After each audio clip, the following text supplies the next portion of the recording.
Um, Hi, this is question number 7 of quiz 3 for chapter 3. So here we are provided a bunch of numbers from both balance sheet and income statement, and we need to prepare the income statement and balance sheet from this scrambled list of items. And the scrambled list is right here for the data table. So when we look at the answer sheet, we should start from income statement. So we know that the income statement starts from sales. So we just choose sales, and the number appears to be 550,341. So it's 550,341. And the next item is cost of goods sold, and that's right here, 320, 236. 320 to 236. So the next, just double check. Yes. So the next item is, so their difference becomes, first the difference becomes the gross profits, and then I can use open a new sheet and use Excel for the calculation. So it's 550, 341 minus 220, 236. So that gives me a 230,105. 230,105. And then next item is marketing, general, and administrative expenses. So again, open this data table and just find that item. It's right here. So it's kind of a little bit inconvenient because we cannot directly copy this. That's why I have to go back and forth and type this manually. 45,589. So it's gonna be 45,589. Okay, just double check. Yes. And then the next item is depreciation expense on the income statement. So the depreciation, notice here we have accumulated depreciation, but we know that this item is from the balance sheet. So we need to find the depreciation expense, 37,686. 37,686. So the total operating expense is the sum of these two items, which is 45,589 plus 37,686. So that gives me 83,275. 83,275 total operating expenses. And then operating income will be just the difference between the gross profits and the total operating expense. So that gives me this number, and then minus 83,75. So that's 146,830. 146,830. Okay, so next item is must be interest expense. So interest expense. So then we just find that from this data table again. So it's 25,361. 25,361. So earnings before taxes is simply the difference between this operating income and this interest expense, 25,361. So it gives me 121,469. 121,469. All right, we are almost done with this income statement. The final item here should be the taxes, right? Income taxes. So taxes, again, find it from the data table here. So income tax is 60,082. 60,082.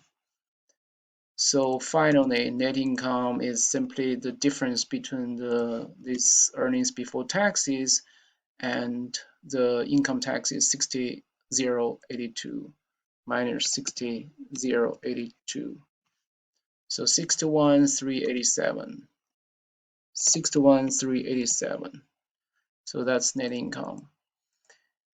So, and number of common shares outstanding, again, find it from this data table here. Number of shares outstanding, that's somewhere hidden. So, we have to find it from this last sentence here. In addition, the firm has 10,000 shares outstanding. So the number of shares is 10,000. And earnings per share is simply this the aggregate net income divided by the number of shares outstanding. So that's going to be, again, we need to pay attention to the rounding requirement. So round to the nearest dollar. Note you may input expense amounts as negative values. So that means we can, I guess you may, which means probably means that we can also choose this as positive, but just to be safe, let's make it negative in front of all these expense accounts. And so that includes the cost of goods sold and also the interest expense. Interest expense. And then finally the net income, sorry, the income taxes. So earnings per share, so if you divide this by the 10,000, you will have 6.1387, right? Since it asks us to round to the nearest dollar, so we just keep it to be 6 earnings per share. And dividend paid to stockholders, so we just find that from this data table. Again, dividend paid, dividend, and so it's there again, it's available from the last sentence. Paid $15,000 in common stock dividends during the year, so it's 15,000. Dividends per share, just use this aggregated dividends divided by the number of shares outstanding, so that gives us 1.5. But again, because this asks us to round to the nearest dollar, so we need to round to the this to be 2. Complete the part of the balance sheet.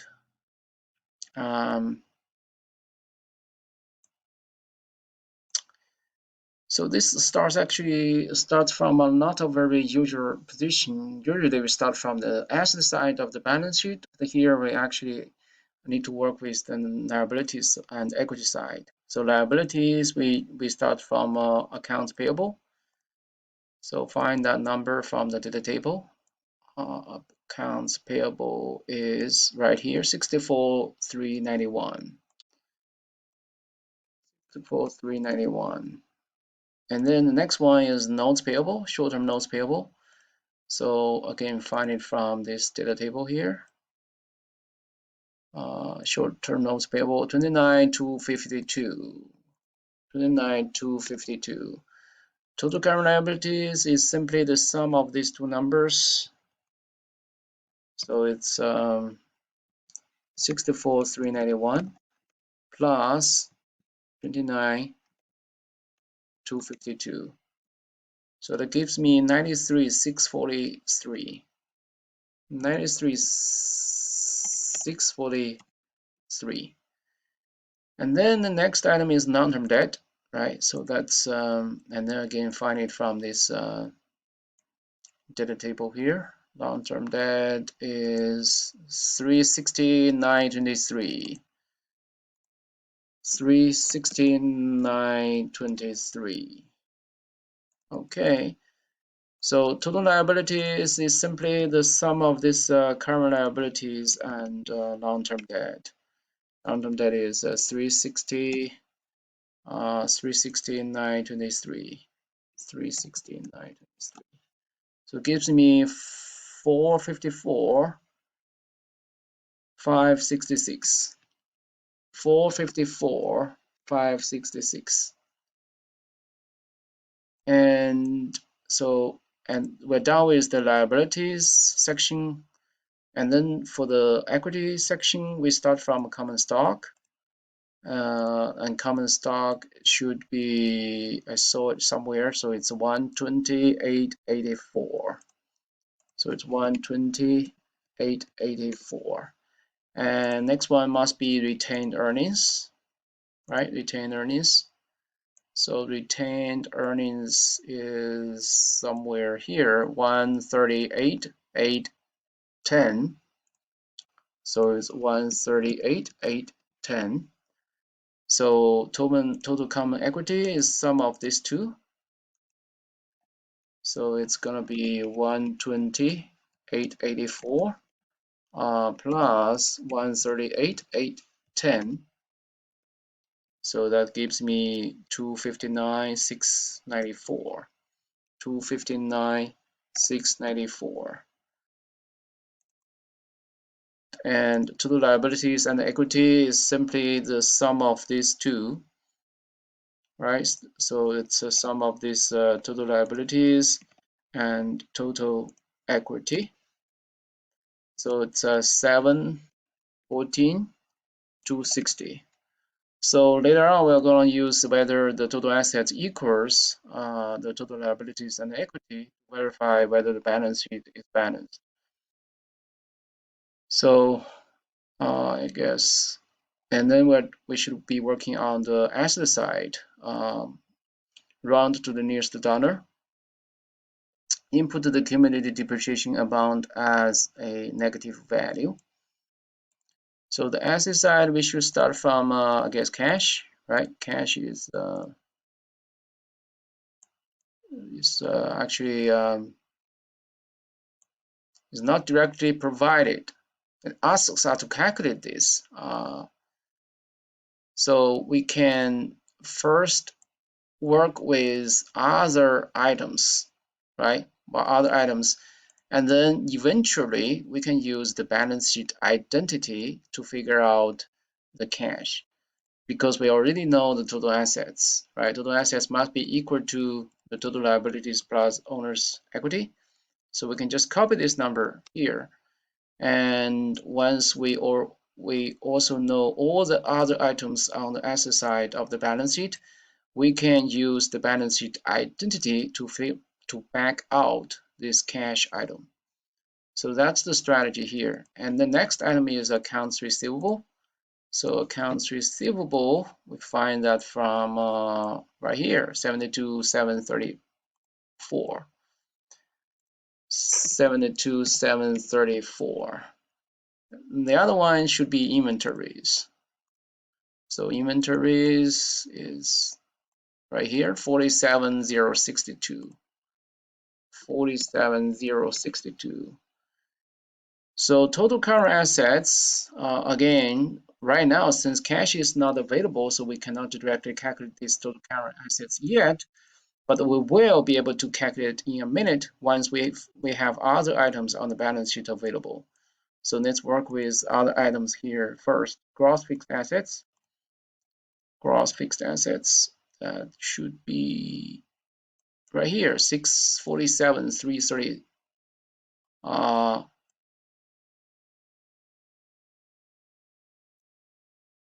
Gross fixed assets, that's 647,334. And then the cumulative depreciation, it asks us to put this as a negative value, right? So we just find a number first, and then put a negative sign in front of it, 190,731. So net fixed assets must be the difference between these two. We find that 640. It's 640.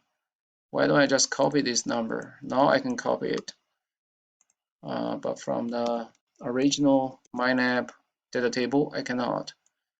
So now I can copy this. So, and then copy this number back, net fixed assets. And then we should be working on the next one. It'd be the other assets, right? In this case, we also have other assets available. So let's see, where are the other assets? It's right here, 15,093. 15,093. So now we can back up the current assets, right? Because what must be true is that the current assets plus net fixed assets plus other assets must be equal to the total assets. And since net fixed assets and other assets and the total assets are all available, so we can use the difference between the total assets and the net fixed assets and other assets to calculate the total current assets. So that's the strategy I'm taking here. So it's going to be this is the total assets, and that minus this is the net fixed assets, and then minus the other assets, 15,093. So that gives me the number here should be the current assets. Just copy that number back.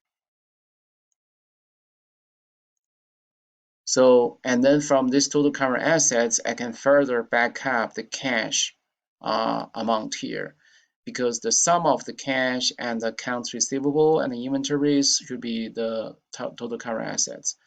So the cash should be the total current assets minus accounts receivable. So just copy that number back, and then minus the amount of inventory. So that gives me this number, which I can copy back. All right, I guess we are done with this first part of the question, which is like the major part.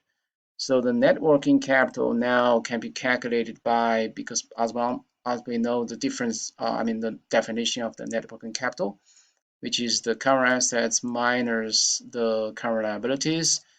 I guess we can calculate this with easiness. So this is the total current assets, right? And then subtract the total current liabilities, which is right here. So just copy that number, and this is the net working capital, which is the total liabilities divided by the total assets. Right? The total liabilities we already calculated. It's right here, so I can just put a number as the numerator here, and denominator here is the total assets. And then notice here the rounding requirement. It's a round to the 1 decimal place, and here with the percent sign. So what I need to do is to format the cells to use the percentage, and then keep 1 decimal place. So that will give me 63.6. 63.6. So now let's check our answer.